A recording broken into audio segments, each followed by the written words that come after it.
Hello, good morning, dear. This is Vanguard Life. My name is Bankole Idowu Emmanuel. Okay, it is today in the news, and of course, that is where we review newspaper headlines that are making major stories across Nigeria and of course beyond Africa. Okay, this morning we are going to be reviewing five newspaper. Of course, we're starting with Vanguard, The Punch, This Day newspaper, Daily Trust, and of course the Nation newspaper. But this morning we are going to be starting off with Vanguard. Of course, Vanguard has a lot of interesting stories, in the front page. Okay, let us see what the Vanguard is leading with. Okay, this morning Vanguard is saying why I won't hear Showore's suit against DSS. Okay, that's coming from Justice Ahmed Mohammed. Okay, he is saying that he's not going to hear Showore's case. Okay, there's a reason to that. You pick up a copy of the Vanguard and see why he is saying that. Okay, there are writers to the stories. Let's see. Withdraws from suit, returns case file to CJ. Okay, another writer is saying commotion as opposing CSO clash in Abuja over Sowore. Others. Vanguard correspondent Luminous Janmike Adeyanju, others injured. You can find that story on page 5 of the Vanguard newspaper. Okay, let's quickly move on to other stories above the nameplate of the Vanguard. Akure pastor weeps as court sends him 6 others to prison over missing boy. That story is on page 6 of the Vanguard newspaper. Okay, beside the story, can't wait into Obaseki Oshiomhole field. That story is on page 35 of the Vanguard newspaper.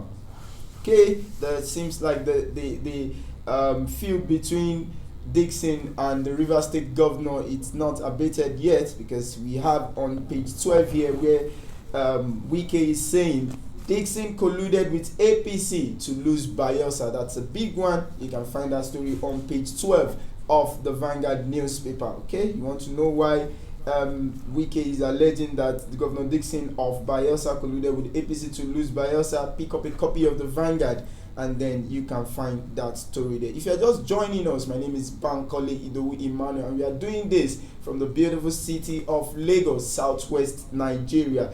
Okay, try to follow us and share our page on Facebook, and then follow us on Twitter. Of course, you can like us on Instagram too, where you can get latest story. Do not forget to log on to our website www.vanguardngr.com. That is where you get breaking stories. Okay, let's move on to other stories in the front page of Vanguard. UTME holds March 14, April 4. Okay, UTME holds March 14, April 4. That's coming from JAMB. I think that's a new date for the UTME examination. Okay, the writer to that is saying wants candidates not to allow parents to access password. You can find that story on page 8 of the Vanguard newspaper. Okay, there is a new twist to border closure, and on page 11 of the Vanguard is saying border closure, customs officer fights over illegal checkpoints. Okay, pick up the copy of Vanguard and there you can see the story. Okay, minimum wage. Do not forget that the NLC has set December 31st for deadline to minimum wage. And on page 9 of the Vanguard, there's a story on minimum wage. The governor insists on revenue sharing formula. You can find that story on page 9 of the Vanguard. Let's quickly move on to, okay, before I move on to other newspapers, on the front page of the Vanguard, there is a picture of pro and anti-Sowore protests. You can see some of the placards where people are saying that save our democracy. Let me quickly read there's a story here. Let me quickly go through it. Members of Freedom Rally fighting for the Team Sowore and civil society organization opposed to the activist clash yesterday in Abuja. Okay, above left of the picture you can see on your screen now, saying members of a CAO, Defenders of Democracy, during the protest. Then below is Deji Adeyanju of Concerned Nigerians and others. Right, Deji Adeyanju taking a kick at the rally. Okay, that photo is coming from Beniga Olamilekan of the Vanguard newspaper. Okay, let's move on to other newspapers We're going to Punch newspaper this morning.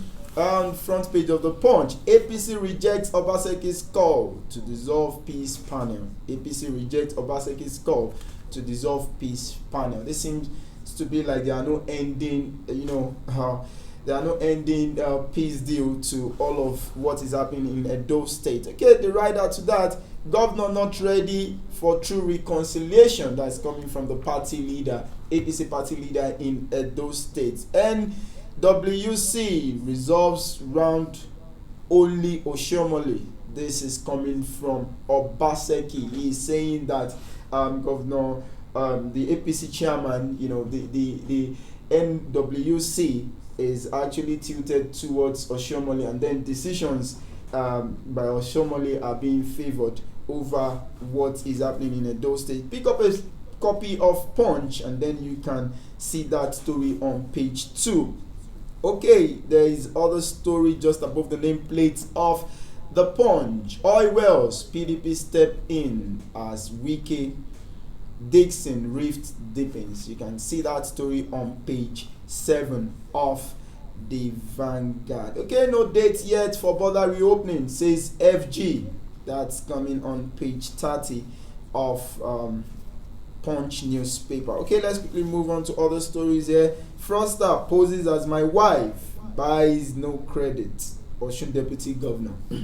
Fraudster poses as my wife, buys no credit. Okay, if you want to know more about the story, pick a copy of the Punch and you can see the story on page 9. Okay, let's move on to other stories now. This day newspaper is leading with a very interesting story. DHQ counters Borno governor, insists no Nigerian territory under terrorist control. Okay, that's a very deep one. Of course, there's counterclaim coming from the defense headquarters and then the Borno state governor. Why there's a conflicting report? Pick up a copy of this day newspaper and then you can read to know more about the story. Okay, there's a writer to the story saying explains delay in rescuing Lee Sharibu, other hostages. Okay, that's a very interesting one. And then Soku oil well belongs to Rivers. Wike insists, argues, extant court judgment confirms claim, says Dixon's outburst due to self-inflicted frustration. That story is on page 8 of the Tuesday newspaper. Okay, moving on to other dailies. Let's quickly see what the Daily Trust has for us this morning. Daily Trust is leading with FG uncertain on January border reopening. You recall that a few months back, the federal government said that January would be an appropriate time to reopen the border. And now this day is saying that FG is uncertain on January border reopening dates. Okay, why that is happening? I think you should take a copy of the Daily Trust to know why the federal government of Nigeria is contemplating reopening the border in January. Find that story on page 9 of Daily Trust. Okay, let's go to the Nation newspaper. That's going to be the last paper for review before we go to our major talking point. If you're just joining us, my name is Bankole Emmanuel. We are doing this in Lagos, Southwest Nigeria. And don't forget to like and share our page so that other people can follow and get more interesting story. And of course, visit our website www.vanguardngr.com to get breaking stories. Okay, let's all see what the Nation has for us this morning. Governors, why we want revised revenue formula. Okay, this is coming out of the meeting. There was a meeting held yesterday, by the governors, and they are saying that okay, we've agreed we are going to pay, the 30,000 minimum wage, but then review revenue sharing formula so that other states that are not viable can, pay the minimum wage. Okay, and another interesting story here on the Nation is Boko Haram no longer operating in Nigeria. This is coming from Defense Headquarters. Well, if you want to know more about that story, pick the Nation newspaper and then you can find it on page 8. Okay, above the nameplate of the Nation, Makinde urges chairman to be our eyes, ears. Okay, that story is on page 43. of the Nation newspaper. Abdul Salami, governors, orders to reconcile Ganduje Sanusi. Okay, that story is on page 8 of the Nation newspaper. Okay, if you're just joining us again, my name is Bankole Idowu Emmanuel. We're going to take a quick short break, and when we are back, we have a public analyst in the studio. Is a very, very knowledgeable person. Is someone who had been in the public domain for quite some time, and then it's a familiar face. Of course, he's a friend of the house. He also belongs to the house. He's going to be, giving us an in-depth analysis of some of the major stories that we have read here this morning. Okay.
All right, welcome back. We are still in the show, and of course, it's today in the news, where we do a newspaper review and in-depth analysis of events making round across Nigeria. And of course, we are back to our major talking points this morning, and of course, I can't do that alone. I have someone in the studio who is very, very familiar with some of all of this thing, and of course he has an in-depth knowledge when it comes to happenings in Nigeria and beyond. And of course, the person is Mr. Ikechukwu Agada. Welcome to the show, Mr. Ikechukwu. Thank you for having me. Okay, of course, one of the stories that is trending at the moment in Nigeria is the protest that went down yesterday in Abuja, and of course that's concerning Sowore and against Sowore, because we heard that there were pro and anti-Sowore protests yesterday. Of course, that went really, really bad. What's your thoughts about it? Basically, let me start by saying that it's embarrassing. It's very most unfortunate for a people that are genuinely fighting for human rights to be molested and attacked by some miscreants, unidentified elements that cannot. Because I watched the video, I saw how the thing played out. They went to the Nigerian Human Rights Commission to submit a letter saying that Sowore and other prisoners of conscience should not be allowed to be in the prison over the Xmas period. But there are two different things. They went to submit a letter, or they were protesting. For you to submit a letter, they carried placards. Okay. So as they were marching, about to submit the letter, see another opposing group. Those ones, they have number. They were carrying their own placards. Those were the pro. They were carrying. No, they were media. Yeah, that's the anti-Sowore protest. Okay. So those people came. Before you know it, this group started attacking them, started molesting them. They were targeting the leader, because if you watch the video, you see they targeted the Judea Jew. They started beating him. They wounded him. They did so many things. So it's so. But don't you think if you are going for a protest, it is very, very expedient for you inform the police so that such thing would not happen. Of course, you can have the backing of the police. They can come for cover-ups and then protect those that are protesting and all that. Do you think they actually went through all that process? Yes. Because it does seem to me like there were no police presence there yesterday. No, I watched the video because immediately the thing happened, all the online medium, even most of them, they trended in Sowore reporter, ranging from all of them, Hook TV and all those things. So in the present, you could see security agencies like the army, the police, and all those people, they were stationed there. They were stationed. Yes, what were they doing? They were there. They in fact, they were trying to stop those boys. But what they did, the way they acted, to me is reactive. They were not proactive because they were present. So I expected them to release guns up there. They were to scare them, but they were just trying to hold them. But releasing gun, that's not civil enough. When they release it, but there are other things they could have done. Maybe there's tear gas, there's water cannon and all that. But releasing firearms is not okay. But in all of this, there are people that are saying that Nigeria is rapidly sliding towards totalitarian state, because where you do not have freedom to protest, that means your freedom, your right to protest or to gather is being violated. Do you think we are actually sliding towards a totalitarian state? In fact, I have to borrow so many adjectives: totalitarianism, tyranny, fascism, in fact, anarchy, because what is happening, the human rights of a people are infringed upon. People can no longer talk. When you talk, you'll be arrested. When you write, you have a problem. When you want to protest on a genuine cause and you have done the due diligence by inviting the police, you discover that some miscreants or some people will come and mess you up and they will go away with it. So you discover Nigeria is becoming a lawless country where human rights are constantly abused and nobody is doing anything about it. In fact, that was why recently you saw what US said, that Nigeria is becoming, in fact, the whole world is watching. But the federal government came out and said that the US is not the policeman of the world, that they have a lot to deal with also in their country, and that the US should not meddle in what has to do with Nigeria. But again, I think it is expected that someone had to rein in the federal government if they feel that they are not doing the best to protect the citizen and all of that. But if you think the response of the federal government is not too bad, concerning what I didn't expect less from them, because when somebody says something, you have to react. But then the major point, the underlining point, is for them to make amends, for them to look into this thing. The world, so many nations of the world are watching Nigeria. They are reporting this. They are commenting on the rule of law, disobedience to court order, and all those things. They have to do something about it, because it's becoming an embarrassment to the image of Nigeria to the world. If you call that an embarrassment, what would you say about Justice Ahmed Mohammed that recused himself from the Sowore case? Okay. A lot of people are saying that he is, some said he is biased and all of that, but he has. He came out to say that the reason why he recused himself, from the Sowore case is owing to the fact that Sahara Reporters, owned by Sowore, published, there was a publication on Sahara Reporters, that is accusing him of compromise and all of that. Against and then former Governor Benue State. Yes, also, yes. That was in 2016, and that was the reason why he had to recuse himself. Do you think it is normal, it is fair enough? For me, let me approach it in two ways. Okay. One, on the legal setting, on the legal eye, I think what he said could be the reason. But if you check the political angle, in my own opinion, maybe there are underhanded dealings and underhanded schemings that's happening behind the scene. Maybe he has been under pressure to do a certain things which his conscience will not, or maybe the outcry from people attacking him that he has not been doing the best in terms of the etiquette and ethics of his profession could trigger those things, because there are things you don't see. There could be behind the scenes pressure and things that metamorphose. If you are saying there might be pressures, there might be some kind of underhand working and all of that, the judiciary is an institution, ought to be an institution, is a separate arm of the government. of, of the government, and it is expected that they are independent. Okay, now if you are saying all of this, are you saying also that the Nigerian judiciary is not independent, as it were?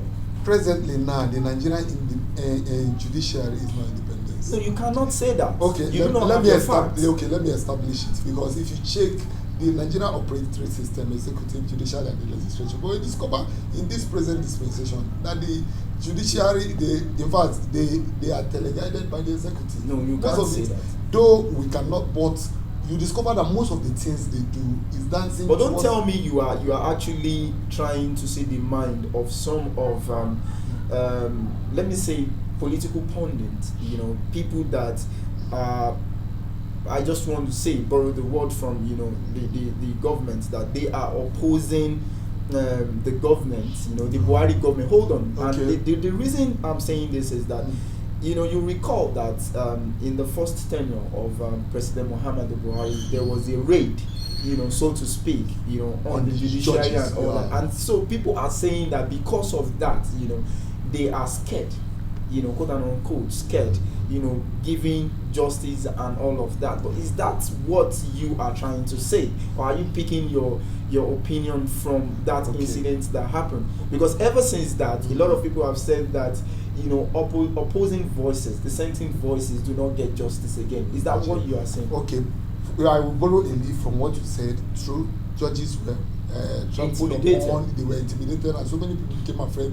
The way the unceremonious removal of the Chief Justice, though he was found culpable, yes, but the unceremonious, unconstitutional removal accounted as another point. Then the criminal inversion of the court of Justice Ojukwu by the DSS, that they later apologized. So all these things are aggregating to disobedience to court, disobedience to the rule of law. You discover that so many, if anybody say that the judiciary is not independent, you will not be. Just hold your thoughts 6 seconds, we will get back to you. Okay, if you are just joining us, my name is Bankole Idowu, and of course it is today in the news. We are in the studio with Mr. Ikechukwu Agada, who has been giving us an in-depth analysis of trending stories and major stories that made headline in major newspapers across Nigeria. Okay, Mr.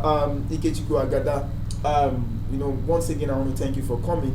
It's a very interesting time with you. Okay, like we were discussing, the judge and then recusing himself from the Sowore and all of that. You are telling us about the political undertone this could actually have and all that. Okay, some are saying that this action further threatens our democracy, showing that okay, maybe the democratic government run by President Muhammadu Buhari is not giving enough opportunity or room for other arms of government to thrive. Just days ago some were saying that the legislature is a rubber stamp on, and now the judiciary. What do you think is happening in all of this? What are your thoughts? I think Nigeria presently is operating just a one system where the judiciary and the legislature is under the executive.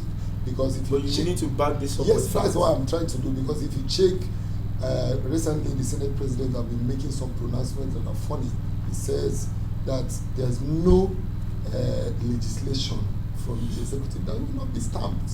Understand? That's why you see many people calling him rubber stamp. Because I remember the last dispensation when Bukola Saraki and Keko Emado were at the saddle. You discover that there are some certain legislation that you're not allowed to pass. For example, this 37 billion of renovation of National Assembly.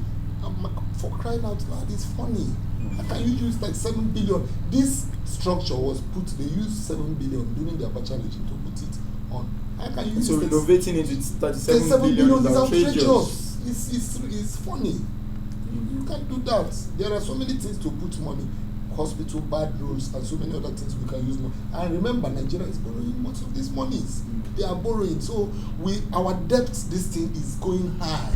Understand? So it's a very big challenge because we have to plan for the future generations and all those things. But debt that you made mention of right now would actually make me digress from this very story. Now, okay, the presidency is saying that why Fowler was removed, was owing to the fact that there were not enough revenue generated, and then the debt profile of Nigeria kept on increasing and all of that. Is that really, owing that you are also a business person, you know more about business. Okay, do you think that is a cogent reason, or it is justified enough to remove or not to extend Fowler's tenure? And that also, because you will recall that when that happened, there were a lot of insinuations coming from the APC in Southwest. They are saying that, okay, that is political and all of that, but they came out now to say that it is not. It is owing to the fact that there are a lot of debt, revenue is not coming in and all of that. And then they had to change, someone at the end of affairs so that we can generate a lot of revenue. Do you think that's a very hard to be decision? fair and objective, understand, I will never support anybody that is found indicting, understand. But the problem is you have to make it has to be holistic. If you do it, if you use black color for this person, you have to use black color for this. Because we've seen cases whereby some sacred cows, some of them committed such offense and they left because of their relationship with the people in power. Understand? So if you are to judge Fowler for a criminal or debt profile rising, there are other people within the system that have been found wanting, that have been doing. And who are those people?